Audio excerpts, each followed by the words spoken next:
What's up everyone, in this video I'll show you how to fix Roblox Error Code 285, also known as the Client Initiated Disconnect Error. It's super easy, so let's get right into it. First, this error can happen if Roblox servers are down. To check, go to status.roblox.com.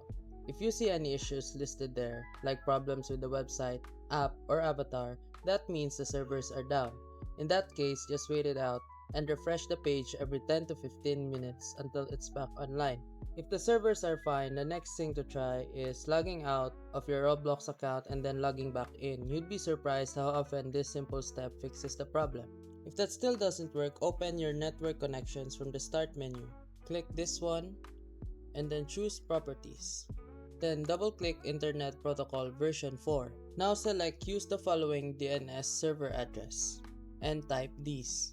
In preferred DNS server, type 8.8.8.8 and then on alternate DNS server, type 8.8.4.4 and then click OK to save. Now restart Roblox and it should be working again. If this helped you out, don't forget to drop a like and subscribe for more quick fixes.